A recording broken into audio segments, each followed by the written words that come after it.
Professor Gift Mugano remains one of the most powerful and formidable forces of the educated in Zimbabwe.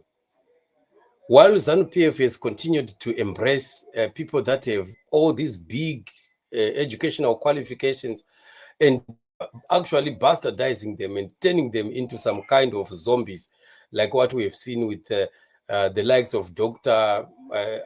Professor Amos Amurwira, Professor Jonathan Moore, Professor Mtuli Ncube, and Professor Love Momaduku, and many others that we have seen just being, reduced by ZANU-PF.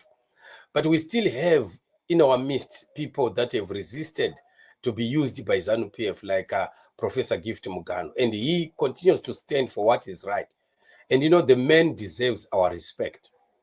He was speaking at one point in a show that we did right on this platform, where he spoke about how many times they wanted to bribe him, they wanted to get him into some corrupt activities, and he refused to do all that until he became unfavorable. And you still remember Mnangagwa had to fire him from one of the board as a board member of one of the economic groups in Zimbabwe.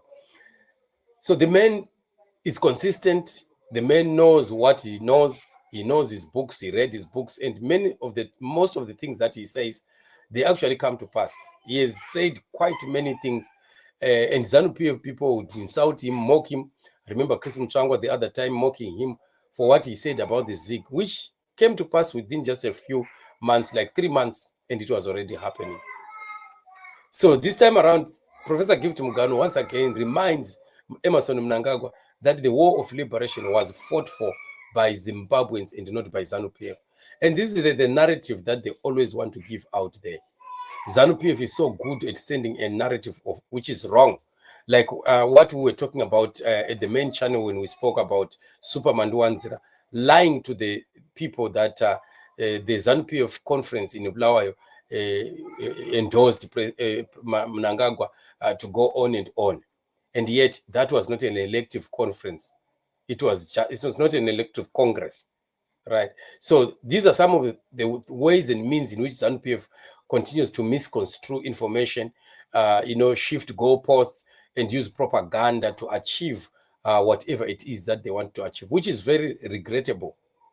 So looking at the situation of Zimbabwe and how the Zimbabwean people contributed to the struggle of the liberation war, with our parents actually feeding the war veterans, giving them food, giving them clothes, giving them shelter, and even young people helping them with information, gathering information about the Smith regime soldiers, and even diverting Smith regime soldiers away from the places where the comrades will be known to be banking or camping, right? So we know of how these Magandangas refused, and they said they did not eat the okra, they did not eat milk, they wanted meat, and it was meat only. The chickens, the goats, the cows, and whatever, talk about any of the animals that are domesticated, they were taken and they were killed for the purpose of feeding the comrades. And today, it's said that Mnangagwa wants to stand before the masses of Zimbabwe and tell them that it was ZANU-PF that fought the war, and it was ZANU-PF and ZANU-PF only. What about all those contributions? These people were never going to last even a month if they did not have the support of the people. And yet today they've already forgotten, just like how they've forgotten to remind themselves that they fought for one man, one vote. Today, ZANU-PF is the very same party that is refusing one man, one vote. They are rigging elections. They don't want free and fair elections. They are destroying other parties that are against them or opposing them. And these are people that want to call themselves Pan-Africanists and, fighters for freedom. How can fighters for freedom be oppressing the people that they purport to have fought for so much more than even those that were oppressing them in the past? like the white colonial regime. So it is quite sad, very unfortunate. So in a video, which is a short clip of it, Professor Mugano rather, mentioned that it was not ZANU-PF that fought the war, it was Zimbabwe that fought the war. And I may just want us to listen to what he had to say. The Senate government arresting people. Is it my support for Nelson Chamisa, which Senate government arresting people and putting them behind bars because they were having braai in Avondale and they stay in the jail for 6 months? Do you need to support Nelson Chamisa to have that common sense that this is not making sense? Is it because I support Nelson Chamisa that the government is overseeing corruption, which even the Vice President, Honorable Chiwenga, said is now a security threat? What is he saying for him to qualify corruption as a security threat? This is real. It's just by the coincidence that Nelson Chamisa stand for what is right, and that's why you see the coincidence of what I say and what he said, what he stands for. Principle, the leadership, he stands for good governance, transparency, accountability, rule of law. And why are we not doing that? You know what angers me is that when the liberation war struggle was fought by Zimbabweans, not by ZANU-PF.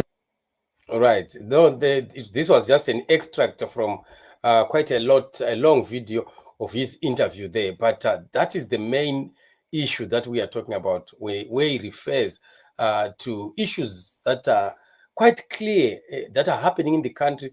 Anyone looking at how Mnangagwa is treating Zimbabweans doesn't need to hear it from Americans.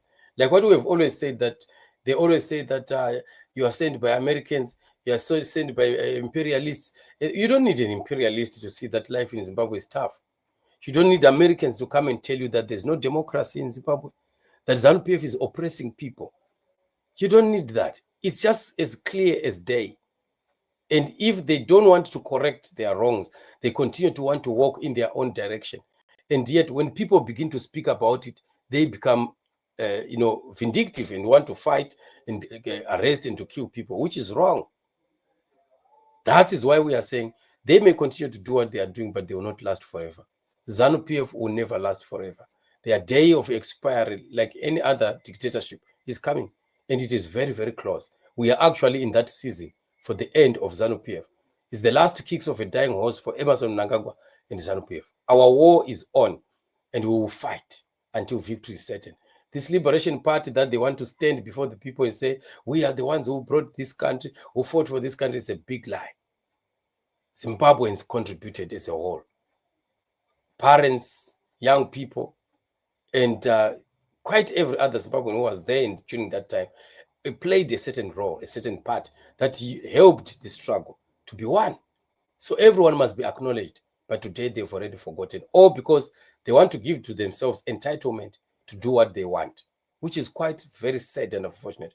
That's why they refuse to go even when they are beaten in elections. So is this what they fought for? Is this what the liberation war was all about? When you have lost its mandate, you have lost its philosophy, and you are doing things worse than the Smith regime itself. So this is what it is. So we are saying kudos to men like Professor Gift Mugano, who are the educated, who are still speaking sense over the nation. And we need more of such people like Professor Gift Mugano, who can continue to speak out, because they have platforms to speak and they can be heard. So this is what it is, family. Very, very unfortunate for ZANU-PF and Mnangagwa and their propaganda to lie about the contribution to the war, which was done by everyone. Thank you so much for joining me on the show. Let's continue to pray for the nation of Zimbabwe and believe in God for freedom. For freedom is coming and God is in it.